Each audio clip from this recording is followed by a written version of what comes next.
Greetings, geeks and geekerellas. It is me. I am back for a Topic Tuesday. I haven't done one of these in a while, but I thought with the shows on break I'd bring it back. I meant to do other videos.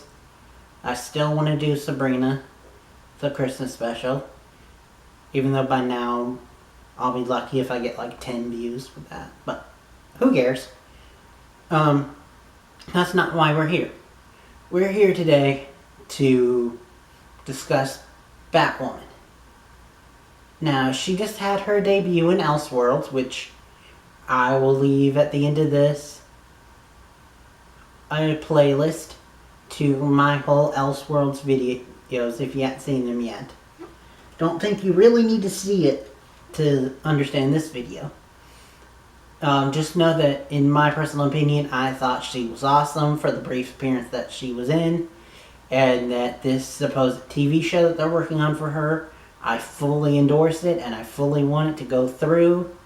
Ruby Rose was awesome, and I can't wait to see more of her as Batwoman. That being said, late last week, I know, late to the game, as always, it was revealed that, some supposed character descriptions for her supporting cast came out. And all of them have obvious connections to comic book characters. And so I thought that these, I'd go in and say who I thought that they were, and also give my fan castings for those supposed characters and why I chose them. Alright, but I'll hopefully do it in a quickly manner. I word good. So let's start off with probably the most obvious and the character that is meant to be like the biggest in Kate's life, Kate Kane, Batwoman. And that is, I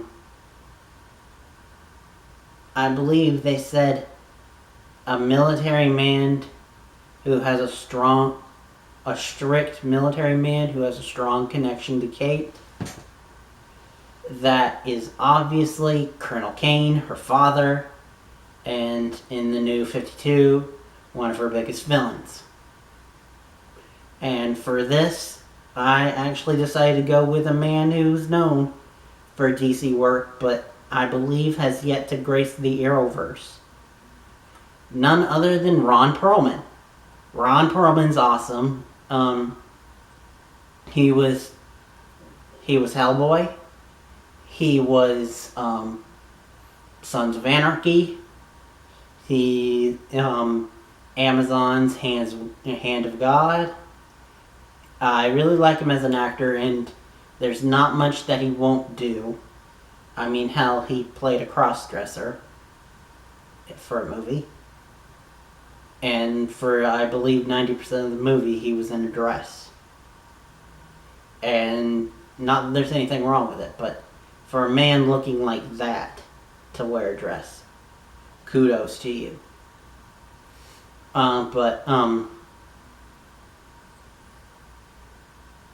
Anyway, he's a good actor, and he can play some stern but charismatic characters, and I think as like a charismatic stern villain military guy, he'd fit perfectly for it.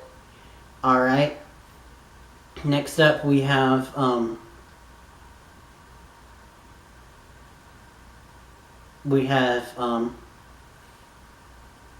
Kate's long thought dead sister, who is now her Joker, and that's obviously Alice,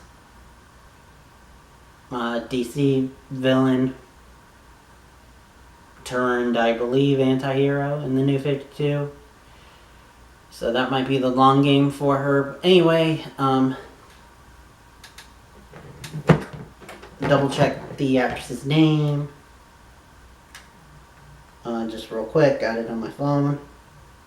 Yes, it's an Android.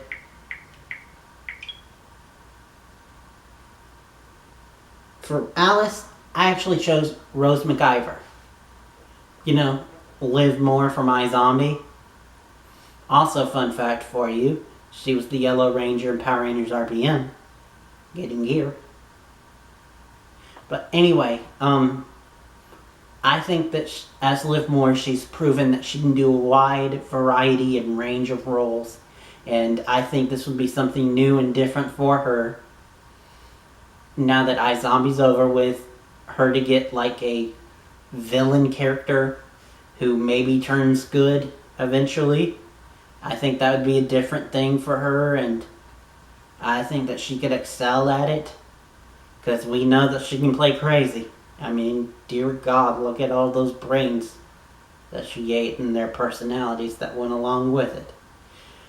But anyway, moving on. We actually have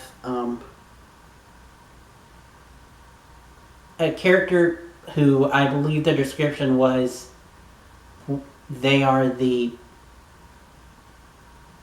legacy of a family known to help the Bat family, which obviously that's Lucius Fox's son. But so for him, I actually chose a lesser known actor, Eli Gorey. I believe that's how you pronounce it. He was Wells in the short-lived character of Wells in the 100, who I really liked and was sad to see go. Spoiler alert. But that's for season 1, and they're like in season 6 now, so. But anyway, he also most recently was on the CW again, playing another character who was widely underused, but still really liked and was a fan favorite, Mad Dog, on Riverdale. Mad Dog was awesome. He was a nice, noble, strong, muscular guy. And I think that Eli looks the part, and if you mix Eli with Mad Dog, you could get a pretty good Luke Fox, who could be kind of like a more extreme, I guess that's the nicest way to say it, version of Curtis from Arrow, where he's her tech guy, but he's also in shape and can kick people's butt. And by the way, for those that don't know, in the comics, Luke Fox goes on to be Batwing, another Bat family member who's awesome. But anyway, next up we have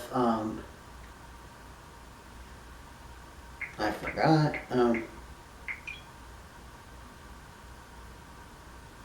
Oh yeah. A bubbly young lady who has her own secret life. And a lot of people are thinking that it's going to be Flamebird, Kate's other cousin.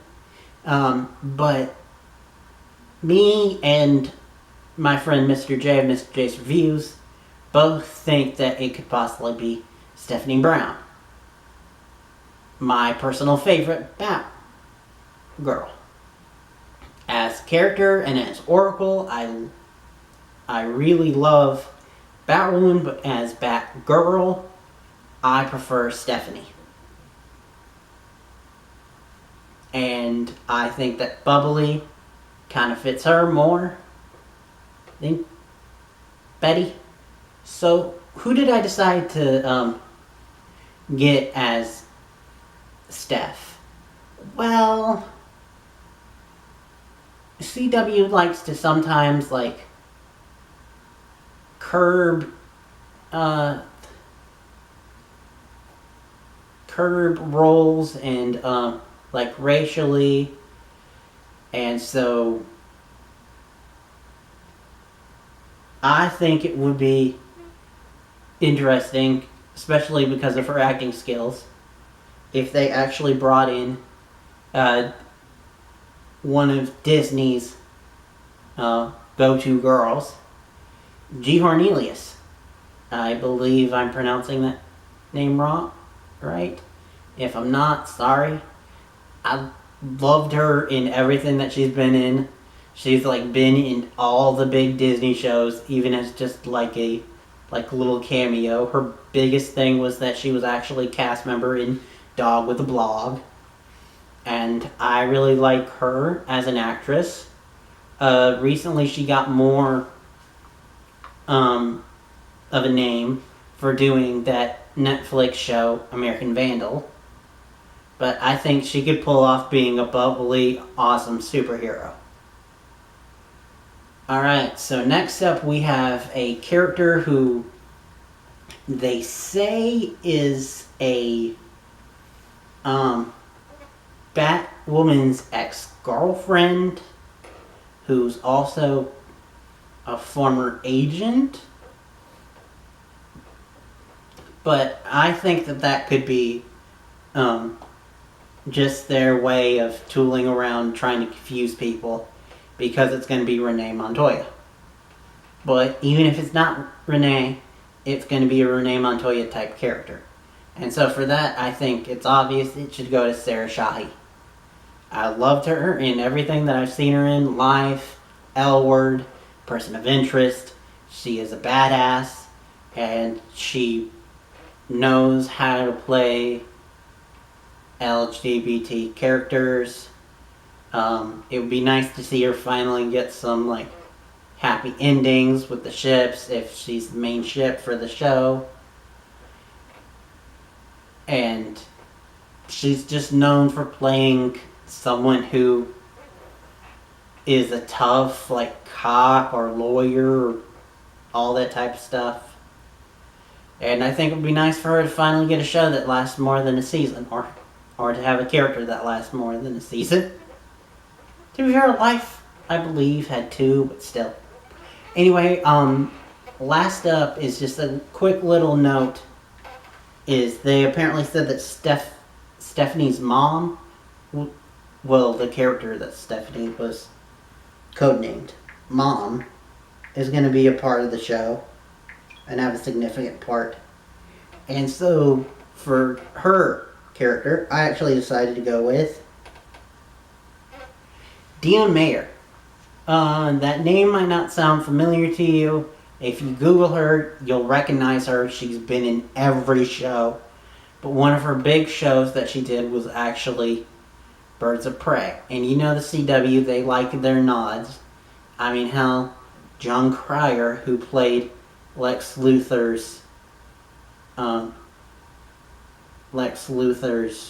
nephew in Superman 4, is playing Lex Luthor now. So I think it would be cool if Barbara Gordon, because that's who she played in Birds of Prey, was to come in and play Stephanie Brown's mom. I think that would be really cool. And she's a good actress, but she really hasn't gotten time to shine. Most of her stuff is just like 3 episodes and done. But anyway, that's my fan casting. Let me know what you guys think. Who would you cast as these characters? What did you think of my casting? Are there any other characters you'd like to see in Batwoman? Do you even want to see a Batwoman show? Let me know all your thoughts in the comments down below. Maybe think about liking. If you like this face, maybe think about subscribing. I've taken up enough time already, so I will just end it there and say thanks for watching. Till next time, and beyond.